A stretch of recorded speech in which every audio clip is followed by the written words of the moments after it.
welcome to Priority Maintenance Podcast. I am Jeremy. So glad to have Pat Lindsey here. He's my friend, but also a business owner in the town we work in. Thanks for coming. Thanks for having me.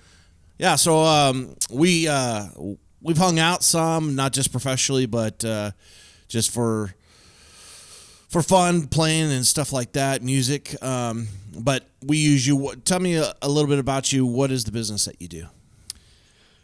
We basically are in the business of marketing yourself.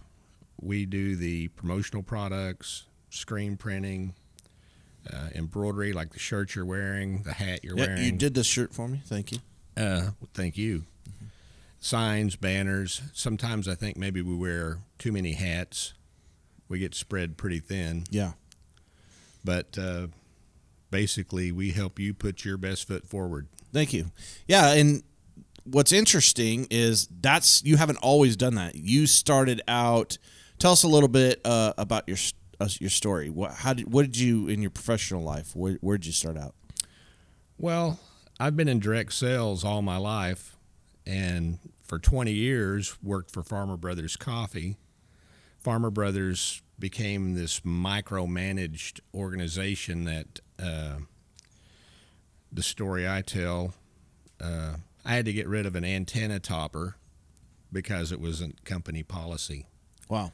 You know, I drove a Plymouth Caravan. They only made 5 trillion of them. And I'd walk out in the parking lot to get back in my car, and I couldn't find it in the sea of white Caravans. So I put an antenna topper on it that I got from Jack in the Box, and one day my boss was in town. And you mean the jackhead? Yep, the jackhead. My boss was in town and told me that I had to take that off, that it wasn't company policy. Wow. A little micromanagement. Had to get rid of all my colored push pins and use plain, clear push pins. This went a long way to sell a pound of coffee. Yeah, that's a lot of micromanaging. That's just the tip of the iceberg. I'm sure. But you stuck it through for 20 years, huh? For 20 years. And did you collect like a retirement from them, or were you able to? Well, I will get a pension that I'll start drawing the next couple of years, but I wanted change. Yeah. And a lot of guys would leave Farmer Brothers, and they would go get another direct sales job. They really hadn't identified what they didn't like about the job. And for me, it was driving down the road, stop, get out, go in, and try to generate enough interest from someone you might never have seen before to buy your product. And, it's important to note the difference between direct sales and retail sales is when you walk into Walmart or some specialty shop to buy something, your interest is high. Yeah. You're ready to buy. When you're out in the field making cold calls, you walk in our case, a lot of restaurants. The guy doesn't need you. He's got your competitor's coffee. He's buying a host of products from somebody else. The cook called in sick, so he's trying to take care of that duty, and there's no one out there to bust tables, so it's an uphill battle. Exactly. Yeah. So you've got to generate enough interest for them to motivate them to buy. I would believe that customer service would be the way to do that. Well, just being there for your client and letting them know, having the confidence. Like for me, whenever I deal with, when I have options, right, I tend to go with the person that gives me the best customer service. Sure. Even if it's a little bit more, I don't care. If somebody says, hey, we're going to do this for you, and we'll do this change. And I mean, if they're there for me, I know they're there for me, and they communicate. I mean, above all, I think that in and of itself is worth more money too. Well, regardless of how technologically advanced we become, there is never going to be a substitute for old-fashioned customer service. Yeah. It's what keeps people coming through my door. And do you feel like the customer service is beginning to wane in the times that we're in? Well, yeah, certainly. People are more, for one thing, if they're Christmas shopping, they don't mind waiting a while, so they can order it online and get it in 2 or 3 weeks. It's not like they need to have instant gratification in that respect. Right. So, yeah, I think as more and more brick and mortar stores change the way that people shop, I think you're going to see less and less customer service. You're seeing it now. Yeah. And we're going to get into that more, but I don't want to gloss over any history here. So, what made you decide to start your own business? Well, I've been in business for myself from the early 20s for a long time. After I got married and had children, then it was the best decision to go to work somewhere. So what did you start off with in the beginning? What was the first business that you did? I was in the custom van business for about 6 or 8 years. And what's custom van service? Well, in that day and time, there were a lot of customized vans. Like, are we talking about like in the 70s we had plush carpet and like exactly. Hey, look at my little mini fridge and exactly my pimped out couch with, oh yeah, rhinestones on the inside and I built a lot of pimped out couch equipped vans. Absolutely. So you may be responsible for multiple children being conceived throughout this great country. Well, I like to think so. That's funny. What was that like? How did you get into that? I've never would have thought that. I mean, I never knew that about you either, and now I have a completely different perspective of you. The way I got into that was I bought a van, and me and my girlfriend got into a van club. At that time, there were van clubs all over the country, and it was not uncommon to see a string of 20 or 25 vans go down the highway convoying to... Were these like panel vans? Yeah, most of them. And in that day, people would buy bare vans. They sometimes didn't have but one seat, just the driver's seat. Now, what era are we talking? Mid to late 70s. I got out of it in 78.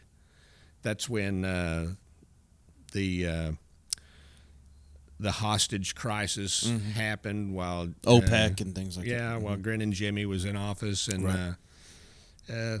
The market changed drastically because they were gas hogs, and gas did get up to around 75, 76 cents a gallon. Yeah. So people were dumping them which in today's age would be like $6-7 or something like that, wouldn't it be? Well, I don't know that it'd be that high, but it would certainly be up around $3 or $4. Yeah. Yeah, I guess there's more room for taking that loss now than maybe there was back then. Well, in my case, I had started buying vans, and I would finance the van itself, and then put the interior package out of my own pocket. And suddenly I couldn't sell them, and all of my liquid assets were tied up in those vans, and excuse me, went through some difficult economic times at that time, but anyway, feces occurs. Yeah, got through it. Right. So what? Man, that's interesting. So you buy these vans stripped out, put your package in there, and then you had like a lot, or how did that work? Put them on a I didn't newspaper. have a lot. Well, usually just out front of the shop. There was enough room. I never had more than 2 or 3 at a time, but right. They were new units. And you were able to make a living off that. Oh yeah. In fact, I supported 2 or 3 families. Wow. Oh, so you had employees at the time as well. Oh yeah. Okay. It was the business to be in if you're 21, 22 years old. Yeah. So what, were your parents entrepreneurs? What gave you that bug to be an entrepreneur? I guess not to be like my parents, because not that they did anything wrong. They did a great job, but I didn't want to go to work 8 hours a day working for somebody. My dad was he retired from National Cash Register after 47 years. It's the only job he ever had. 47 years. He started in high school sweeping the floor, and when he retired, he was branch manager. But That was an age, an era as well, where when somebody went to work, that they tended to stay there. Yeah. You know, they've done psychological studies where they've broken down generations and shown the pros and cons of each, and that was one of the pros of that generation. I mean, they were very loyal. Like, You didn't job jump. yeah, I did when Sure. I was in high school, and I had this ability to present myself in a really flattering manner. I had more good jobs that I quit, 60, 90 days later than a lot of people interviewed in a lifetime. yeah, yeah. And I think that just goes with mindset too. I would think, just believing in yourself, one, and then just like you said, you sold yourself. That's part of the battle is that people. I mean, I've had people come in for interviews in other businesses I own in pajamas. I kid you not, real life pajamas. I hired people when I was with Farmer Brothers, and I know exactly what you're talking about. And yes, I've seen the pajamas. Yeah, it's crazy. It never ceases to amaze me how unprepared and how, I guess you'd say, unaware people were of what etiquette was to apply for a job. Good Lord, some of them were just off the wall. And do you when you I don't know if you've recently done any interviews or things like that, but the newer generations. I mean, I really think a lot of it is tied with broken families and things like that, lack of direction. And I think the public school system really has a hand in it as well. I don't think they're preparing children or kids to transition to adults in an effective manner whatsoever. I think they really are dropping the ball. There's very few. Yeah. There are a handful of educators that I think are quite well prepared and do a great job, but I think there are a whole lot of them that have no business being in that job. Yeah. And I think even beyond the educators, the curriculum that is laid out by the school districts themselves, and maybe I think, I know that a lot of school districts have courses, but they don't make them requirement courses, which I think they should. I don't think they're doing students a service. I think they're doing them a disservice in how they're leaving. They're not leaving knowing how to balance a checkbook, so to speak, even if it's not a real checkbook, but a virtual, but not teaching them how to apply for loans or how to deal with money, how to deal with bank accounts, how to invest and things like that. It's just, I couldn't agree more. It's so unfortunate. It really is. Well, I have because I think also to expand on that point, if they taught them the value of those things, then they are going to say, hey, well, this is my portfolio. There's nothing in it. I'm going to do the best I can to present myself to an employer so that I can start filling up these accounts. Right. It's a matter of looking at what you can market and marketing it. Yeah. You don't focus on what shortcomings you may have. But you're right about kids that graduate, not all of them, I shouldn't generalize like that, but I have worked with people that I was totally amazed they had no better grasp of even general math. Yeah. You'd ask them questions and they would look at you like a deer in the headlights. Yeah. They had no clue. Well, and I think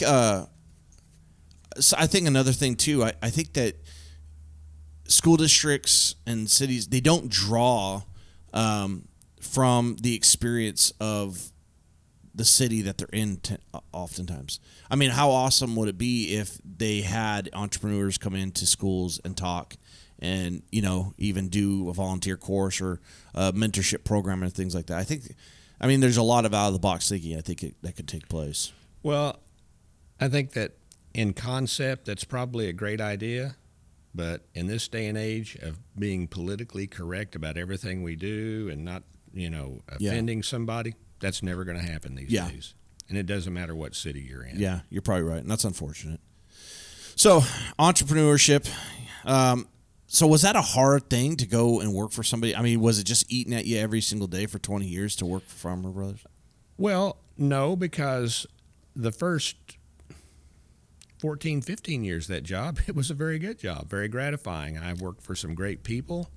So it was a management shift that Oh, caused. yeah, Okay. absolutely. And for the most part, they left you alone to take care of things, and they didn't have to breathe down your neck. You know, this branch in Wichita Falls was scheduled to be shut down. It was a one-man branch, and it was just kind of the albatross of the company. They sent me here to cover for a guy who had hurt his back. So I was down here for several months, and in that time took some initiative to make changes in the warehouse. And of course, anything you do when you're in a one-man branch, if it's good, they know, who's responsible for it. Right. It's the blessing and the curse, so to speak. Long story short, they finally offered me that job, and within about 18 months, I had 4 guys working out of it. So you had grown the business. Yes. Yeah. And I didn't really pay so much attention to how much it was growing, but I can remember when I would get here on Monday morning, driving from Wichita Falls to run this man's route, I would be done with the entire route for the week, usually by Tuesday at noon. And then it got to where it was Tuesday, I was loading the truck late in the evening, and then it spilled over into Wednesday. And, I suddenly realized, hey, we're putting some good accounts on here. Yeah. It sounds like I'm really blowing my own horn, but You are, but that's okay. it was a matter I'm of just teasing you. It was a matter of if I hadn't been successful in Wichita Falls, I would have had to gone back to the Oklahoma City branch of Farmer Brothers. And so did you live in Oklahoma City for a time? We did. In fact, that's where I was born and raised. And I can tell you, I did not want to go back to work for that branch manager. So when you're doing the panel vans, you were in Oklahoma City at that time? Yes. Which makes sense because it was a much larger population center. Yeah, and there was a dozen shops in town that... Sounds like it's like the panel van capital of America right there. Well, I don't know if I'd go that far, but there were lots of custom vans being turned out back then, and they'd show up on the car lots. Some shops would actually cater to those car dealers. We did a little bit of dealership work, but not a whole lot. And you'd drive by their lot, and there might be 20 or 30 that had been packaged out by XYZ van company, and that comprised a good portion of that dealer's inventory at the time. Yeah. So you you started off in the Oklahoma City branch. So that's how you made the move to Wichita Falls, is that there was a distribution center here that you were in charge of, that they put you here. Right. Oh, that's interesting. When did you get married and things like that, and how did family? I got married in '83. In fact, our I think 37th anniversary is coming up this month, the 27th. Thanks. And had kids the following year, started having kids the following year.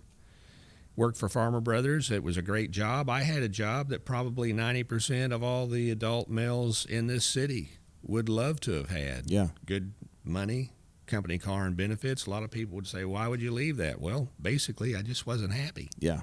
And how do you think that's a huge role? I mean, because I think there's also, you hear a lot of people who are, they're finding themselves and things like that, and I think there's some room for that when people are young before they have families. But when do you feel like that is like, and how did your wife respond when you're like, hey, I'm doing this instead and all that? I mean, what is the mindset there?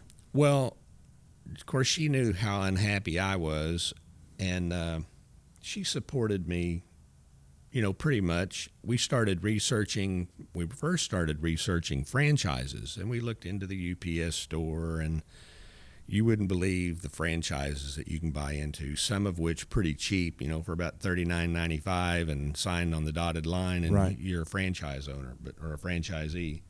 Yeah, I've looked into it. There's some pitfalls there too as well. Oh, absolutely there are. But anyway, we bought into an Instant Imprints franchise originally. And I guess for the first year, kind of rocked along. It was, for that first year or two, there were a lot of times I drove home thinking, wow, have I ever gone from the pan to the fire. Sometimes I still think that, but Sure. it's for different reasons. Back then, it was just because the training, which lasted for 2 weeks in San Diego, was so poor.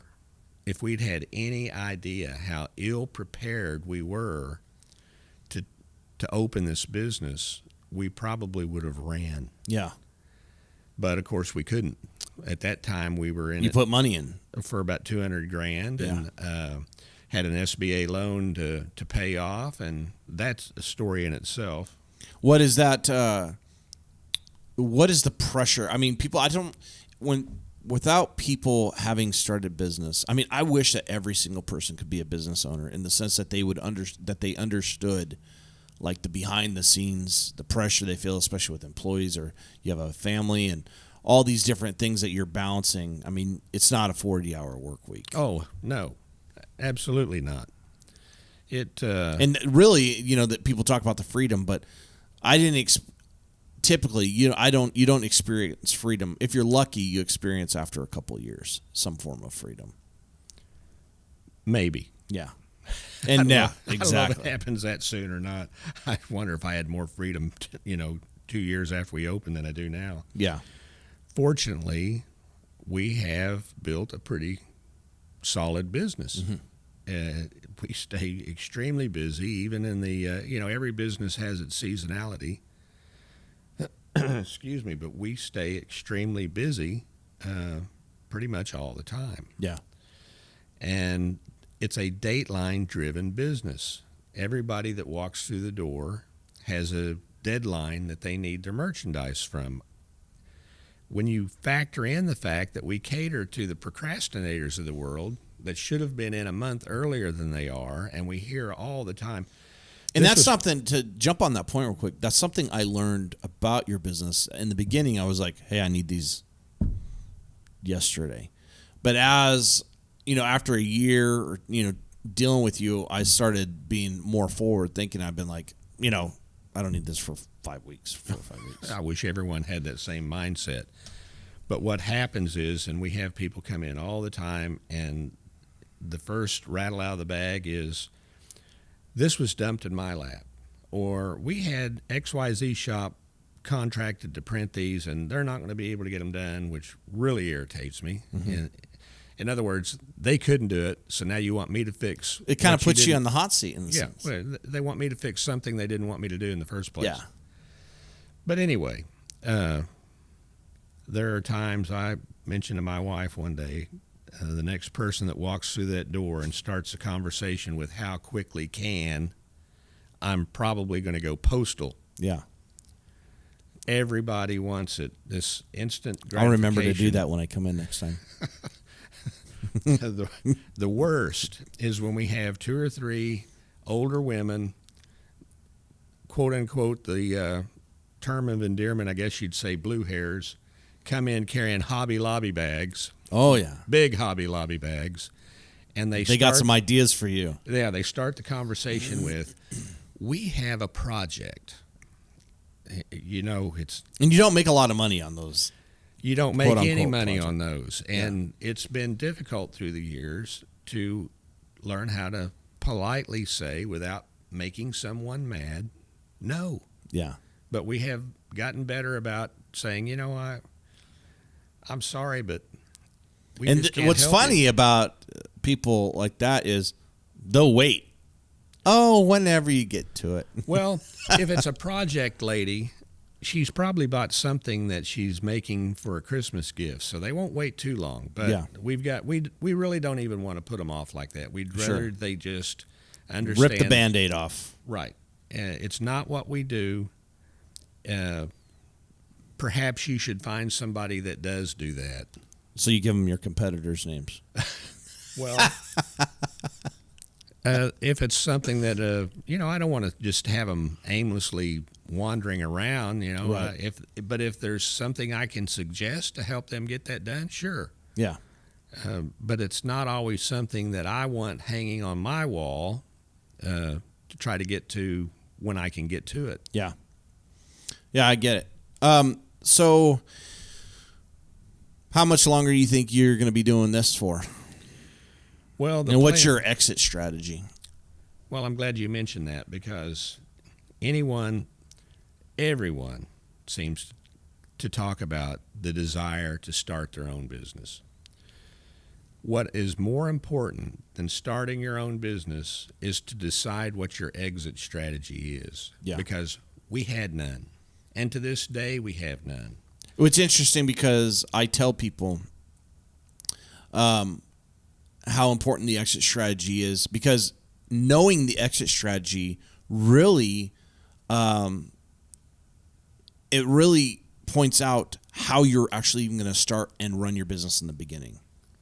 For me, like I put an exit strategy together really before I even started this company, and based upon that exit strategy is how I molded this business, because you can go two different paths or multiple paths, really.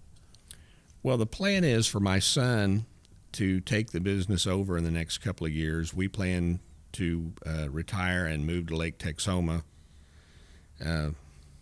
Like to do it maybe next Thursday, but I don't think that's going to happen. Yeah. Anyway, Striper capital of the world. it is the striper capital of the world, and I've only fished on that lake one time. I've owned a place at Lake Texoma for 30 plus years. Yeah. But anyway, So what is the extra? So your son's going to take it over? That's the plan? yes, we plan on Sean taking the business over, and he's very good with customers. Says he doesn't like dealing with customers, but that's him venting. Yeah. You know, I watch him with customers all the time. He does a great job with them, and I can tell he likes it. Yeah. There is a lot of gratification that comes from this business whenever you've produced an order and the customer comes and picks it up and their eyes light up. Or Yeah. you're working on artwork while they're standing at the counter, and you turn the screen around and they look at it and say, "That is awesome." Yeah. He likes that. Yeah. Anybody that's in the situation of trying to produce something or create something for a customer, you like it when you show it to them in what you do and the customer sees your finished product. Are you not jazzed by the fact that they're really, very appreciative? Yeah, that's of it? one of the highlights. Even with my guys, is we love taking things that are old and making them new, and just that transformation process. Sure. So, and we do it so often and so much, we already know what it's going to look like. But for customers who don't, they're like, "What?" There's a lot of anticipation and hesitancy because they don't see it like we do, because we've seen thousands of projects, come to fruition. And so it's one of those things where, you get some people that are really nervous because they don't know how it's going to turn out, but you've done this so much that you do. But I heard a podcast the other day about we don't have enough creators. We just have too many consumers. I think there's a lot to be said about that. I think that, encouraging people to create, I think that's a great thing. But so how does an exit strategy work, if you don't mind me asking? Like, do you just a percentage of the profits to go towards you for retirement? How does that go? How does that work? Well, I guess that that'd be one way of putting it. We plan to take some sort of a monthly draw out of the business, and whatever the business does after that, to be quite honest, I really don't care. I just want to know that he's going to be successful in it. That he can So grow your it. exit strategy is, if you can take a draw, great. If not, it is what it is, but you don't just want it to let it die on the vine. Well, absolutely. He needs that to be successful himself. Sure. And if at some point in time he decides he wants to do something else, sell the business, find something else to do, I'm fine with that too. Yeah. But yes, we would like to take some sort of a monthly draw out of it. How is it hard? I've worked with family, and I think there's family, and I have family that works for me now. There's family, and so what I tell a couple of my guys who are family, I say, look, I love you, I care for you, you're my family, that'll never change, but I am the boss, and this is just how it's going to be. If you get your feelings hurt, don't care. None of that matters. It's just, this is the way it is. And for them, it took a couple months for them to get into that realization, but I had to be extremely brutally honest in the very beginning. And there was a couple times where, you know, I was terse or I was extremely upset or frustrated, and, you know, I might have yelled or something like that, and took them back a little bit. But I'm not going to treat them like different, you know, employees or in the other employees or anything like that. But now there's an understanding, like they understand, hey, I'm great at compartmentalizing. So is it hard to have family? I mean, that give and take. I mean, here, you know, you guys are working together, but at the same time, you know, there's a responsibility, but then there's this emotional context as well. Has it just been flawless, smooth? Hardly. Yeah. Hardly. It is very tough working with family. There are attachments there that can't be severed. Mm-hmm. Or they can be, but that's what you're trying to prevent. Well, exactly. And the conversation you said you had with your family, that I love you and I care for you, but I am the boss, is a conversation that I should have had that never had. But anyway, you know, it is what it is. Yeah. It's hard to knock success. We have been successful. Yeah. Could we have been more successful? Absolutely. So what are some of those, what's a couple things that, looking back in hindsight, you would have been like, I absolutely would have changed this? And you feel based upon those changes, you'd be more successful today? Well, I think I would have gone and got those colored push pins before George told me to. Yeah. You would have got 2 jack heads for your antennas. I drove by on the highway the other day. I kid you not. I had to take a few looks because here's this like Toyota early 90s model Corolla, and it had, I don't know, 2,000 Smurf figurines glued from the hood all the way to the trunk, all the way up and over. I kid you not, there must have been 2,000. And I was like, wait a minute, is that real?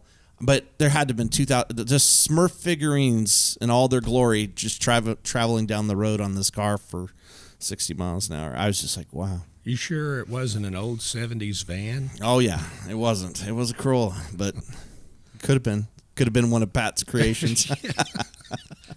He was so good at it. Now he makes T-shirts. That's right. So what are a couple things, and how would that have altered your success? Well, I don't know, knowing the personality traits of my wife and my son, because we all 3 worked together. And at one time, my older son worked for us too. He wised up and moved to Austin. He said, I'm getting out of here. Yeah. I don't know that it would have changed a whole lot. Yeah. To have had that conversation. Or just even changes in the business not having anything to do with family. Just as a whole, what changes would you have done, knowing what you know now? If you could go back and change a couple things, how would that have altered your success even greater? I think more than anything, I wouldn't try to do as many services as we do. So cut it down. Yes. Okay. Focus on, first of all, learn what is carrying you. Yeah. You know, whatever it is that's making you the money. Invest in that. Sure. Ride that horse in that direction. Yeah. Don't be distracted. Sure. There's this mindset that, well, if we do this little shirt for this person, they'll come back when they need a bunch of shirts. Which isn't the case. Well, it is the case more often than not, but people are price shoppers. Mm-hmm. And I think price is going to come ahead of loyalty. They may pay you more for what you do than somebody else, but not until after they've checked. Yeah. Not until after they've seen what's out there. And that's fine. I do the same thing. Yeah. Well, I think everybody does to a certain degree. Sure. And I think there's certain services that you just can't. I mean, I tell people right up front. I tell them I'm not going to be the cheapest. I'm not going to be the most expensive. I'm going to be right there, but I'm going to get the job done. It's going to be finished, and I'm going to make sure that you're happy.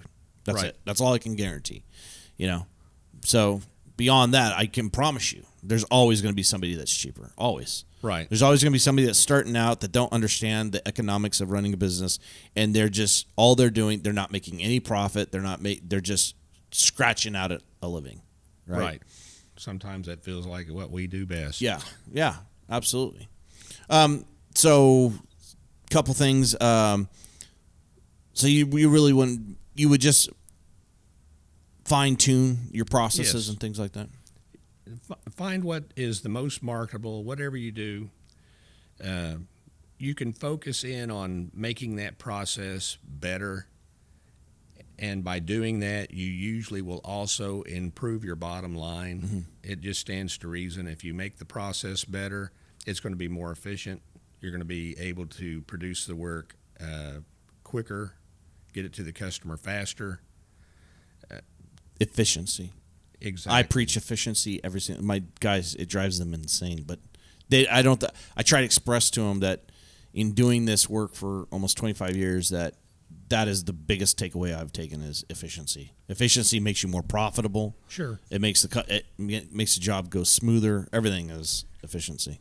In screen printing, a lot of times you're dealing with a piece of art that you can't get in a format that you really need it in. So you're working with maybe a low-resolution JPEG, and you're trying to do color separations.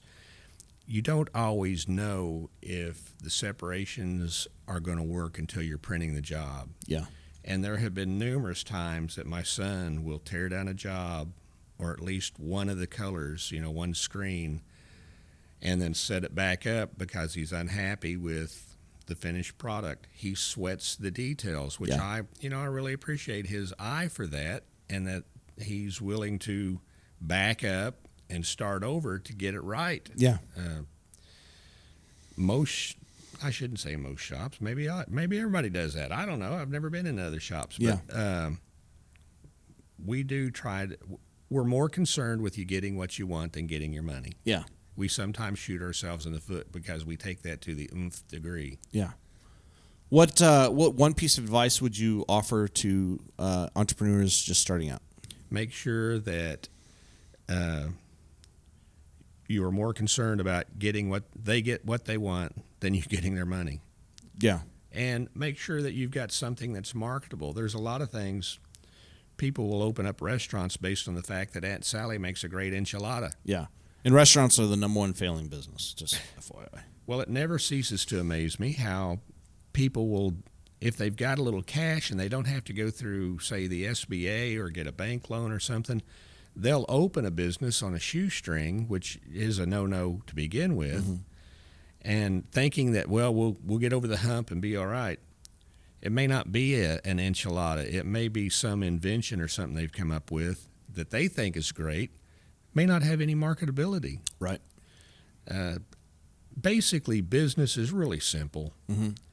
It's producing a good or service at a competitive price that is going to be used or is marketable to the general public. Yeah. If it's not... And I think there has to be some forward thinking. Like, tube TVs are not a viable business now. Well, I guess the point I'm making is whenever we were trying to get opened up, around every corner was the big bad wolf telling us that all these reasons why this can't work or won't work or couldn't work or may not work. And my advice is don't listen to any of that. Yeah.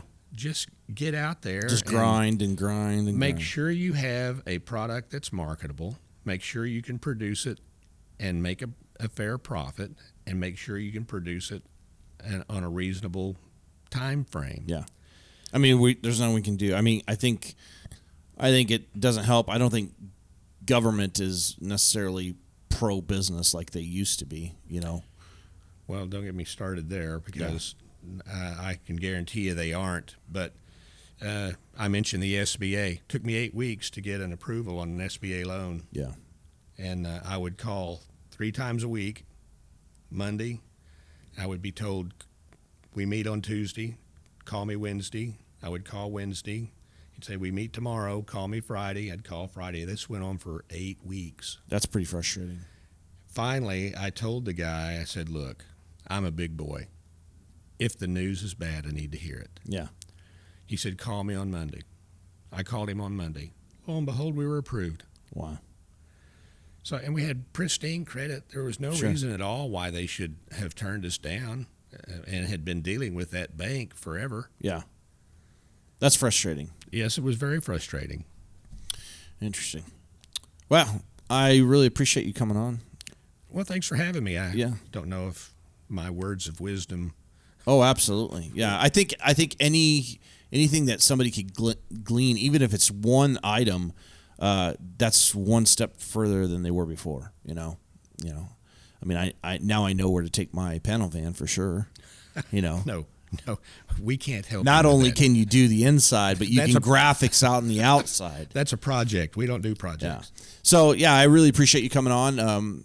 It's really important. I think that entrepreneurs hear this. I know that there's a lot of YouTube business channels and podcasts and things like that, but I think the more that's out there, the better, because people need to understand the realities of starting a business, running a business, and there's a lot of salesmen out there that advertise false promises and quick get rich quick schemes and things like that. But the nuts and bolts of business is, stick your nose to the grindstone and just push through and just be efficient. And, like I said, some of your wisdom is really going to be beneficial, I'm sure, to somebody. Basically, if you're going to get in business, jump in head first. Yeah. Try to keep your head above water and do what you have to do. Yeah. Well, I appreciate you coming on. Thanks, Pat. Thank you. All right.